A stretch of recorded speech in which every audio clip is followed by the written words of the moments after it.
हमारे प्रिय आत्मन, ओम स्वस्ति अस्तु। आप बहुत सारे लोगों ने पंच पर्व के बारे में जानना चाहा है कि दीप मालिका जो आ रही है, जो दीपावली पर्व आ रहा है, जो दिवाली आ रही है, उसके बारे में हम क्या करें, कैसे करें। तो इस बारे में हम बताते हैं आपको। इसकी शुरुआत होती है, जो दीप पर्व की है, दीपावली की शुरुआत होती है खरीदारी से। तो खरीदारी के बारे में आपको बताते हैं कि आपको क्या क्या चीज़ें दीपावली पर खरीदनी चाहिए और किन चीज़ों को आप पूजन में प्रयोग करेंगे। हम कोशिश करेंगे कि जो पंच पर्व है उसके बारे में अलग अलग पर्व का अलग अलग एक अंक बना सकें, ताकि बात आपको ठीक से समझ में आ जाए और आप उस बात को समझ लें। आज बात करते हैं सिर्फ खरीदारी के बारे में कि आपको दीपावली से संबंधित खरीदारी क्या करनी चाहिए, क्योंकि सबसे पहले खरीदारी का ही क्रम शुरू होता है। और इसका जो शुभ मुहूर्त है वो कल का है, यानी कि शनिवार 7 नवंबर खरीदारी के लिए सबसे शुभ दिन है। और इसमें आप ऐसी चीज़ें भी खरीद सकते हैं। वैसे तो शनिवार का दिन पड़ रहा है और शनिवार को बहुत सी मेटल की और लोहे की, पीतल की, धातुओं की चीज़ों का निषेध होता है, लेकिन जब विशेष मुहूर्त होते हैं तो इस तरह की चीज़ों का विचार नहीं होता है। तो आइए आपको पहले बताते हैं कि आपको क्या क्या चीज़ें लेनी चाहिए। आपको इस दिवाली के पूजन के लिए, दिवाली से संबंधित जो बाकी पर्व हैं, जो हमारा शुरू होता है धनतेरस से, फिर छोटी दिवाली, बड़ी दिवाली, फिर गोवर्धन, भैया दूज, ऐसे होकर के पूरा पर्व चलता है। तो ये 5 पर्व होते हैं एक साथ जो आते हैं, इनकी हम कैसे तैयारी करें और इससे संबंधित चीज़ों को क्या क्या चीज़ हम खरीदें। अभी सिर्फ सामान की सामग्री की बात करेंगे, फिर उस सामग्री का अलग अलग अंकों में कैसे हम प्रयोग कर सकते हैं उसके बारे में आपसे बात करेंगे। आइए, आप जो सामान दीपावली पर्व पर खरीदते हैं वो तो आप खरीदेंगे ही। बहुत सारी जो सामान्य चीज़ें हैं, मैं ऐसा मानकर चल रहा हूँ कि वो तो आप खरीद ही लेंगे। लेकिन जो विशिष्ट चीज़ें दीपावली पर आपके घर में होनी चाहिए, आपके पूजा घर में होनी चाहिए, मैं उनके बारे में ही आपको बता रहा हूँ। उन पर आप ध्यान करें और कोशिश करें जो भी संभव हो सके ले लें। नहीं मिल पाए तो कोई बात नहीं, ऑनलाइन शॉपिंग से बचें। अभी समय है आपके पास थोड़ा सा, तो 2-4 दिन में जो अपने पुराने दुकानदार हैं गांव गली में, मोहल्ले में, शहर में, उनसे कोशिश करें मंगवाने की, तो वो सामान सस्ता और अच्छा भी मिलेगा और ठीक रहेगा। तो सबसे पहले शुरुआत करते हैं हम। आपको जो चीज़ रखनी चाहिए अपने पूजा घर में, तो आपको दीपक देखिए, घी और तेल तो आप ले ही लेंगे। ये तो मैं मान के ही चल रहा हूँ कि गाय का घी आपको मिल जाएगा शुद्ध, और सरसों का तेल आप ले लेंगे।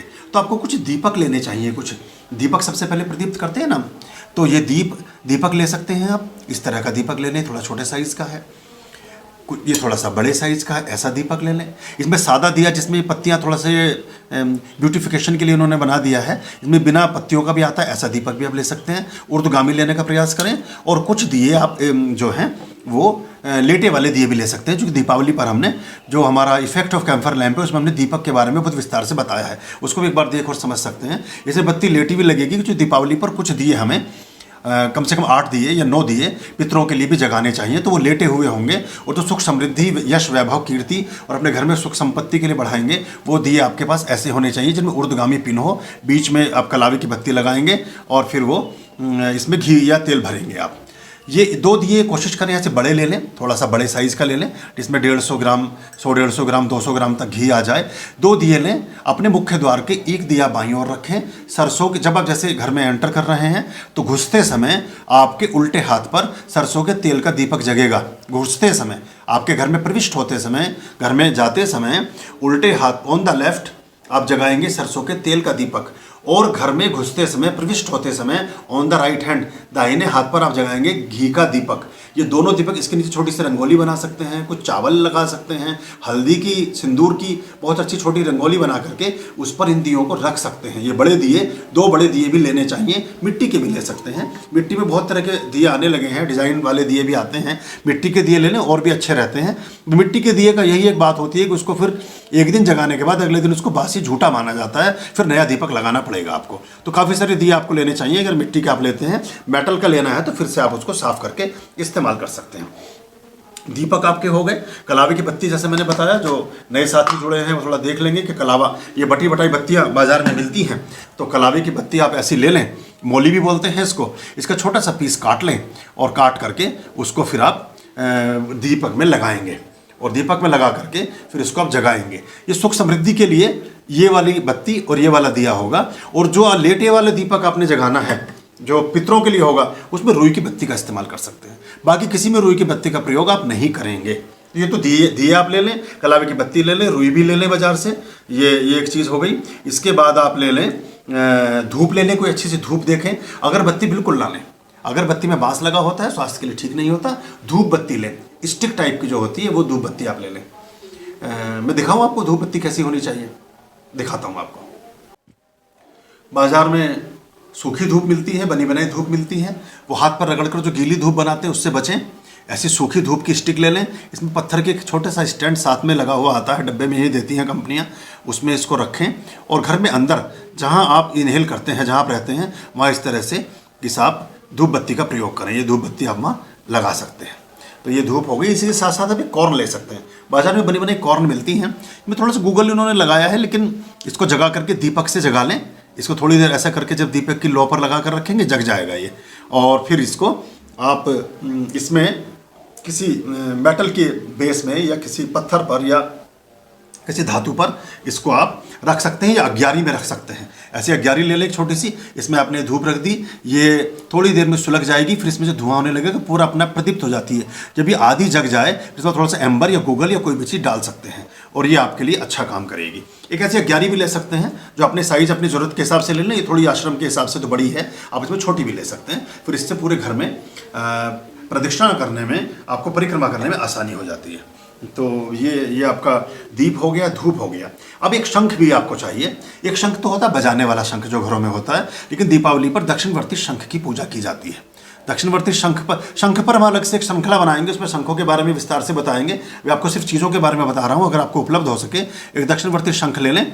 ये छोटा भी मिलता है, छोटा सा भी ले सकते हैं, बड़ा भी ले सकते हैं, जैसा आपको आसानी से सुविधाजनक ढंग से मिल जाए। ये बंद होता है, ये दक्षिणवर्ती हो तो दाहिने हाथ में पकड़ने वाला शंख होता है, और बजाया नहीं जाता, तो इसको ये एक तरफ से बंद होता है, इसलिए इसको दक्षिणावर्ती बोलते हैं। ये शंख हो गया आपका, दीपक हो गए। एकाक्षी नारियल ले लें, एकाक्षी नारियल ले लें।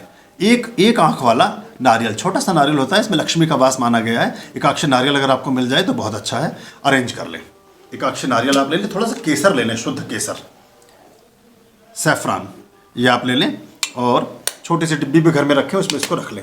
एक शुद्ध क्रिस्टल की स्फटिक की एक माला ले लें, ये आपके लक्ष्मी के जाप करने में काम आएगी, या भगवान विष्णु के जाप भी इस पर कर सकते हैं आप। इसी के साथ एक माला और लें जो कमलगट्टे की माला होती है। कमलगट्टे की माला पर आप श्री सूक्त का पाठ कर सकते हैं, भगवान विष्णु का जाप कर सकते हैं, लक्ष्मी का जाप कर सकते हैं। लक्ष्मी विष्णु के जापों के लिए अति श्रेष्ठ मानी गई है। और माला के जाप में सुमेरु को पार नहीं करना है, वो आप जानते ही हैं, दूसरी विधि में हमने डाला हुआ है। तो ये कमलगट्टे की माला हो गई। थोड़े से लूज पीस कमलगट्टे के ले लें, आधा किलो के आसपास या 250 ग्राम के आसपास। ये कमलगट्टा इस तरह का, ये कमल के लोटस सीड होता है, कमल के फूल का बीज होता है, इससे ही कमल का फूल उदित होता है। और ये आप थोड़े से ये ले लें कमलगट्टे। ये आपको, इसको आप देसी घी में, गाय के घी में थोड़ा सा पांग लें, घी में लगा कर रख लें, और ये आपके आहुति देने में काम आएगा, आहुति देने में काम आएगा। और लक्ष्मी के, जहाँ लक्ष्मी जी की पूजा करेंगे वहाँ रखने में काम आएगा। ये आप ले लें, ये आपके लिए अच्छा रहेगा। इसी के साथ अगर संभव हो तो एक स्फटिक का, शुद्ध स्फटिक का, क्रिस्टल का एक श्रीयंत्र ले लें। श्रीयंत्र, ये मेरे छोटे यंत्र आपको दिखा रहा हूँ ताकि इजीली हो जाए। तो ये संभव हो सकता है, देख लें। ऑनलाइन शॉपिंग से बचें, दुकानदार से लें। इसकी एक चांदी की प्लेट अगर बनवा सकें तो अच्छा है, या बाद में बनवा लें। अभी सिर्फ एक यंत्र ले लें, उसको किसी पीले या लाल कपड़े पर भी रख सकते हैं, और इस तरह से इसका एक स्टैंड बन जाता है, उस पर आप इसको रख सकते हैं। ये हो गया।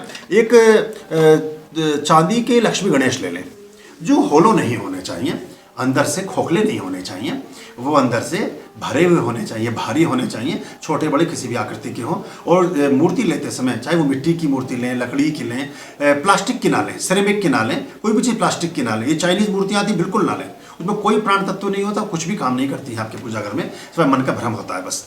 कोई कागज़ वागज़ की चित्र लगाने से भी कुछ नहीं होता, प्लास्टिक के चित्र लगाने से कुछ नहीं होता, इनको बिल्कुल ना लगाएं, इससे कोई लाभ आपको नहीं मिलेगा। उससे अच्छी तो मिट्टी की मूर्तियाँ ले लें। मिट्टी की बनी बनाई मूर्तियाँ आजकल खूब मिलती हैं। लक्ष्मी गणेश दाहिनी ओर गणेश जी को विराजित करेंगे, बाईं ओर लक्ष्मी जी होंगी। आपके दाहिने हाथ पर, जैसे आप ऐसे सामने से देख रहे हैं, तो दाहिने हाथ पर गणेश जी होंगे, और गणेश जी के ही दाहिने हाथ पर फिर लक्ष्मी होंगी। वो आपके, यानी देखते हुए आपके लेफ्ट हैंड पर हो जाएंगे। लक्ष्मी गणेश ले लें, शुद्ध लें, ठोस लें। ये आपका, ये चीज़ें हो गई। और इसके साथ थोड़ी सी पीली कौड़ी ले लें। पीली कौड़ी अरेंज करने की कोशिश करें, अगर पीली कौड़ियाँ मिल जाएं। और इनको असंख्य रखते हैं, इनकी संख्या नहीं लेनी चाहिए, वेट से लें। 1 किलो ले लें, आधा किलो ले लें, 250 ग्राम ले लें, 100 ग्राम ले लें, जितनी भी आपने ले ली है ये ले लें। अभी सिर्फ चीज़ों के बारे में बता रहा हूँ कि क्या क्या लेना है, फिर उसको कैसे उपयोग करेंगे इसके बारे में आपको बताऊँगा दूसरे अंक में। शीघ्र ही आपको दूसरे अंक में बताऊँगा। थोड़े से वैजंती के बीज ले लें अगर मिल जाएं। वैजंती की माला बनती है, वैजंती के बीज होते हैं, वैजंती पौधा होता है, उसके बीज को वैजंती के बीज बोलते हैं। और एक संभव हो तो शालिग्राम ले लें। ये भगवान विष्णु का वास होता है इनमें शालिग्राम में। शालिग्राम पर अलग से एक अंक पड़ा हुआ, उसको आप देख सकते हैं विस्तार से समझने के लिए। शालिग्राम ले लें, इनको आप रखेंगे वैजंती के बीजों के साथ। थोड़े से मखाने भी अपने पूजा घर में रखें। बाकी जो चीज़ें आप लेंगे वो नहीं बता रहा हूँ, मैं मानकर चल रहा हूँ कि वो सब चीज़ें आप लेंगे ही। ये आप चीज़ें ये सब चीज़ें ले लें। तो ये इन सब चीज़ों के उपयोग आपको मैं बताऊँगा कि कैसे आप पंच पर्व में, जो 5 पर्व होंगे जो हमारे धनतेरस से प्रारंभ होकर के और भैया दूज तक खत्म होंगे, उनमें किस तरह से इन चीज़ों का प्रयोग करेंगे। ये कुछ चीज़ें ऐसी हैं जो आपके पूजा घर में होनी चाहिए यदि आप सोचते हैं कि आपको पूरी तरह से सुख समृद्धि और बरकत प्राप्त हो सके। इसी के साथ एक काम और करें कि अपने बैंक से या जहाँ से भी संभव हो नई करेंसी लेने का प्रयास करें। जितने भी क्रम में, जिस भी मुद्राओं में नए नोट आते हैं, 1 से लेकर के और जो भी मुद्रा प्रयोग करते हैं 2000 तक, संभव हो तो उसका एक पैकेट ले लें।